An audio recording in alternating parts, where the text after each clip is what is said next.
আসসালামু আলাইকুম প্রিয় এইচএসসি শিক্ষার্থী বন্ধুরা, আশা করি তোমরা সবাই অনেক ভালো আছো।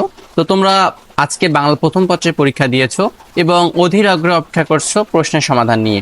তো আমি এই ভিডিওতে ঢাকা বোর্ডের বাংলা প্রথম পত্রের এমসিকিউ প্রশ্নের সমাধান দেখিয়ে দেব।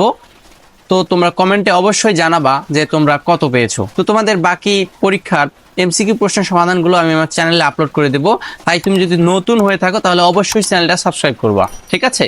তো চলো শুরু করা যাক। প্রথমে ছিল 1 নম্বরে কুহেলি শব্দের অর্থ কি, এটি হচ্ছে কুয়াশা।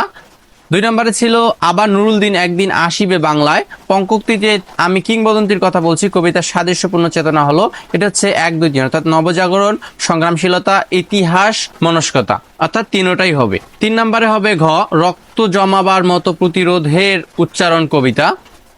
4 নাম্বার আছে এদেশের বুকে কেন 18কে নেমে আসতে বলা হয়েছে, এটি হচ্ছে ঘ এ বয়স সাহসী দুর্বার গতিসম্পন্ন ও কল্যাণব্রতী। 5 নাম্বারে 18 বছর বয়সে ধর্ম মহান মঞ্চে উজ্জীবিত হওয়া, এ মহান মঞ্চের বাহন কোনটি, এটি হচ্ছে খ আত্মত্যাগ। তারপর 6 নাম্বারে হচ্ছে তিনটাই হবে, কেউ মরা, কেউ আধা মরা, কেউ জেদি বিপ্লবে ফেটে পড়া। 7 নম্বরে মীর জাফরের প্রকৃত নাম কি, এটি হচ্ছে মীর জাফর আলী খাঁ। 8 নম্বরে বাংলাদেশের জাতীয় কবি কে, এটি বলার অপেক্ষাই রাখে না, কাজী নজরুল ইসলাম। 9 নম্বরে কিন্তু আমরা তার কথা বুঝলাম না, এখানে আমার পথ প্রবন্ধে কার সম্পর্কে আলোচ্য কথাটি বলা হয়েছে, এটি হচ্ছে মহাত্মা গান্ধী। কন্যার রূপ গুণে বর্ণনায় বিনুদাদা বলেছিল, এটি হচ্ছে 1 মন্দ নয় হে এবং 2 খাঁটি সোনা বটে। 11 নম্বর হচ্ছে ঘ হট্টগোল অর্থাৎ দক্ষ যোগ্য শব্দের অর্থ হট্টগোল। 12 নম্বর হচ্ছে বিলাসীর আত্মত্যাগের কারণ, এটি হচ্ছে 1 স্বামীর শোক এবং 3 নিষ্ঠুর সমাজ ব্যবস্থা। ঠিক আছে, ভালোবাসা জীবন্ত রাখা এটা ভুল। তারপর 13 নম্বরে উদ্দীপকে 52 দিনগুলো রচনায় ফুটে ওঠা বাঙালির কোন চেতনা প্রকাশ ঘটেছে, এটি হচ্ছে খ আত্মত্যাগ। 14 নম্বর হচ্ছে 1, 2 অর্থাৎ জাতীয়তাবাদের চেতনা এবং 2 হচ্ছে পাকিস্তানিদের প্রতি ঘৃণা। তারপরে 15 নম্বর আছে কি বিক্রি করে মাসি পিসি যোগ্যকে ভালো মন্দ 10টা জিনিস খাইয়েছে, এটি হচ্ছে ছাগল বিক্রি করে। 16 নম্বর আছে রবীন্দ্রনাথ ঠাকুর কত সালে সাহিত্যে নোবেল পুরস্কার পান, এটি হচ্ছে 1913 সালে গীতাঞ্জলি কাব্যের জন্য।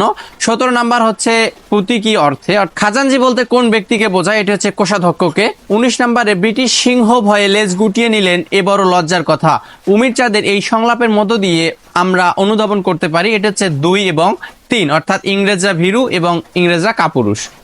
20 নম্বরে হচ্ছে গ সরলতা। 21 নম্বরে লাল সালু উপন্যাসে মসজিদের মতো হোসেন মিয়াও, এটা হচ্ছে 1, 2, 3। 22 নম্বরে আকাশ মোহাম্মদ নগর গ্রামে কি প্রতিষ্ঠা করতে চায়, এটা হচ্ছে স্কুল প্রতিষ্ঠা করতে চায়।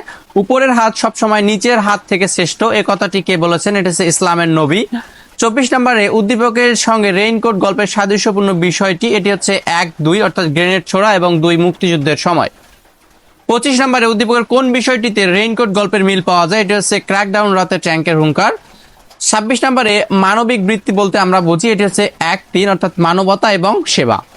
27 নম্বরে হচ্ছে গ জাগরণ চিন্তা। 28 নাম্বার হচ্ছে তিনটাই হবে অর্থাৎ মানুষের প্রতি ভালোবাসা, মানুষের প্রতি অবহেলা, মানুষের শ্রেষ্ঠত্ব। 29 নম্বরে শিখর হিমাদ্রির সবচেয়ে সহজ অর্থ কোনটি, এটি হচ্ছে হিমালয়ের শীর্ষচূড়া। বিদ্রোহী কবিতাটি কোন কাব্যগ্রন্থ থেকে সংকলিত, এটি হচ্ছে অগ্নিবীণা। তো বন্ধুরা, এই ছিল ঢাকা বোর্ডের বাংলা প্রথম পত্রের এমসিকিউ প্রশ্নের সমাধান। যদি ভিডিওটি ভালো লেগে থাকে তোমাদের বন্ধু বান্ধবের সঙ্গে অবশ্যই শেয়ার করবা।